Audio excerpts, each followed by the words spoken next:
smart speaker goes to Spud. Thanks, Spud, for getting in touch. But I think I would say like a PG if you're eating. Oh. Yeah, if you're in the kitchen. I think so. Right. Maybe, I think. Father Simon and the Chorus of Chaos, says me. Yeah. I like that. Yeah, that's quite good, isn't it? The event in question took place in the late 60s. At that time, I was obviously different times, but at that time I was a patrol leader in a scout group. We were on our summer camp. This particular campsite was separated from the foot of one of the mountains where we were by a wooded stream. On the day in question, the scout leader, we'll call him Rob, informed us that today's challenge was to hard-boil an egg at a rocky ledge about a third of the way up the mountain. Sounds pretty dangerous. Anyway, each patrol was given a raw egg, 2 matches, and a cooking pot. The first team back with a cooked egg would win. He then gave us 5 minutes to create our plan of action. My patrol consisted of myself and 4 other scouts: Tom, Chris, Shorty, and Pete. I can't remember if I changed all of those or not. But anyway, it's the 60s. Yeah. After discussing the problem, it was decided that Chris would take the container and fill it up with water when we crossed the stream. Everyone would collect as much dry, fallen branches and twigs as they could carry as we went through the wood, and I would bring the precious egg and the matches. Don't strain yourself, Spud, will you? Oh, I've got an egg and some matches. Rob blew his whistle, and away we all went. My group untucked their shirts and made them improvised pouches to carry the wood more easily. Very good, very good. See, that's very good. The water was collected as we crossed the stream, and onwards and upwards we went to the ledge.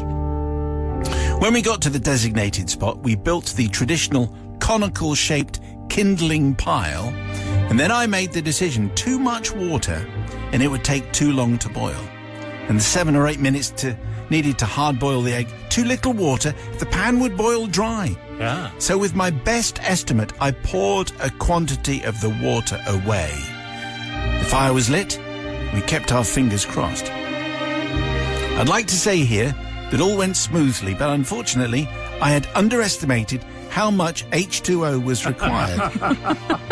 And it was obvious that we didn't have enough to complete the task. So what to do?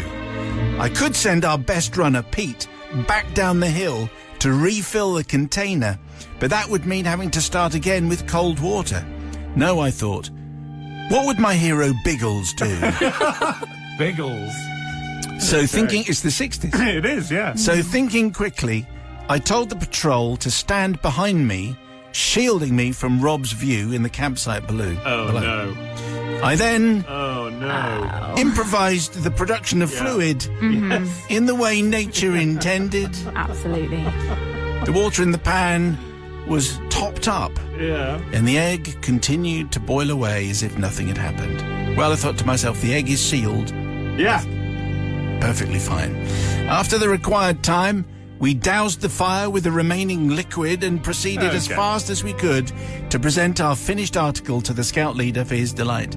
It was duly sampled and declared hard-boiled, if slightly smelly. That's a bit odd. Probably a bit off, said the scout leader. We all agreed. Yeah. Because eggs can go off, can't they? Yeah. They do go off. You know, it's a very strange smell. Father Simon, I don't seek forgiveness from Rob the Scoutmaster, or the patrol who are quite taken aback by my manoeuvres, but I just simply wish to thank my lucky stars that mobile phones with their cameras were not in usage. It's the kind of thing that you definitely would not get away with now, because someone would definitely have it filmed. But anyway, so maybe this was inspirational scouting. You know, this is the kind of thing that your future could hang on, and maybe people will feeling forgiveness towards Spud. I don't know. Sister Katie, in charge of the show, what do you think? I feel like Spud should be asking for forgiveness from Rob, because that's just a bit gross, isn't it? I mean, I was with him until he had to sample the egg, and then I just feel really bad for Rob. Resourceful, yes, but just unnecessary. What's the boiling point? Well, of bodily fluids. I was going to say, I mean, isn't there something that water boils quicker when you're at altitude or slower when you're at... One of those two. The same. Or the same. I'm not an expert. And does it really matter if the egg has been boiled in that? I mean, does it really matter? I'm not an expert on eggshells or altitude, but is there if any I seepage were, through the shell? I don't think there is. No, I don't think so. I mean, it managed to keep all the liquid in, doesn't it? In the egg, in the yolk. That's my knowledge of eggs. So I am going to forgive. Okay.